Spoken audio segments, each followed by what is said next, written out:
Oh man, the Gunfighters continues. Yeah, god damn it. Like it really just falls into the goofy kind of ha fish out of water territory. And then, it's like the gunfight at the OK Corral, it's like Wyatt Earp and Doc Holliday. And I was reading about it. I didn't know, I'm familiar with this from, My Darling Clementine and Tombstone with Kurt Russell. I didn't know this, wasn't actually what happened. It happened, but, Wyatt Earp was, not as involved. And there's, it just didn't... It's not what we all think, and...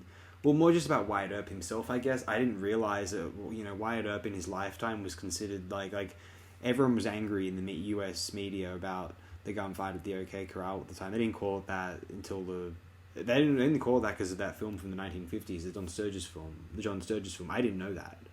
But the events in that town, that particular shootout, that was considered a terrible thing by the US media at the time. And Wyatt Earp was considered... Well, he wasn't considered the great guy who was the hero of that event until, the 1910s or so. And then when there was this famous, but I think mostly fictional biography published of him. And he was well known in his lifetime because he was a guest celebrity boxing referee. And he made a call for a foul which was not called for. It was unwarranted, which led everyone to believe that he was trying to, or had fixed the match. I think historians agree that he hadn't. There's no evidence of this, and the degree to which it made him distraught over the rest of his life, given these journals and the accounts of his wife, it seems like he hadn't. Although it just people just knew him as a cheat for the rest of his life, and after his passing, he became known as the greatest gunslinger in the history of the Wild West. Interestingly enough, it's amazing that all it takes is one best-selling book, But hey, then Wyatt Earp became well known. It's not really well known, but you'd say Wyatt Earp, and people were wasn't that a movie in the 90s that I didn't see? And it's yeah, there's Kevin Costner nonsense. I mean, all the Kevin Costner stuff is nonsense, but that too, Anyway, now I'd like to read out aloud some information which I sourced from the TARDIS Data Core. This story had the working titles: The Wild Wild West, The Gunfighters, and The Gunslingers. It is called The Gunfighters. It's The Gun-Fighters, excuse me. And The Gunslingers. Working titles for the first episode were Ticket to Tombstone and Holiday for a Doctor, while those for the second, third, and fourth episodes were Lynching Parties Catered For, All Roads Lead to Tombstone, and Guns in the Morning, respectively. This story directly follows the celestial toy maker as the Doctor is suffering from toothache after eating one of Cyril's sweets at the end of the final test. If this goes for too long, I'll ban it for copyright, so let's just get to the good stuff here.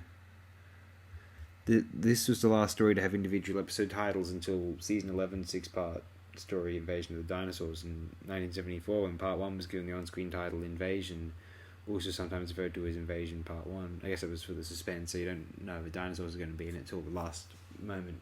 Invasion of the Dinosaurs is genius. People who don't get it, just that's what Doctor Who's all about. I only got into this series, this whole franchise, last year.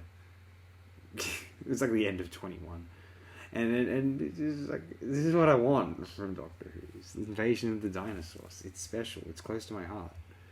I mean, obviously, you see the kind of crap I review on AOD. The serial features an original song, The Ballad of the Last Chance Saloon, which is just the worst song. I got to edit this and write that it's actually the worst song in the world, but instead it reads, the last time that an original song would be commissioned for the series until... Oh, well, I mean, that's factually accurate. Until the rap song featured in The Greatest Show in the Galaxy. Oh, that's amazing. The Greatest Show in the Galaxy. That's awesome. Yeah, Seventh Doctor. Well, it's not awesome. It's awesome. In the same way about, the... Am I going to go there? I was going to say the DK rap is awesome. Yeah, I'm going to go there. I don't care. Rare in that time was great. They did no wrong. I don't care. Discounting the King song and the King's Demons, the ballad is performed off-screen by Linda Barron. Along with Linda Barron, the ballad was also performed by Peter Purves in The Holiday for the Doctor, while Jackie Lane mimed playing the piano. This is so unprofessional. Yeah, that's why it's better than the professional shows. because it's more interesting. Oh, and a reference to Dr. Caligari in a 1960s program, like, that's just awesome. If we go for much longer, we'll get taken down for copyright, so we're not going to read out about how it differs from the actual historical events as presumed by the historical record about the gunfight at the OK Corral. So we're just going to move on for now. Thanks everyone again. Tune in next time to AOD's Classic Doctor Who Retrospective if you're so inclined.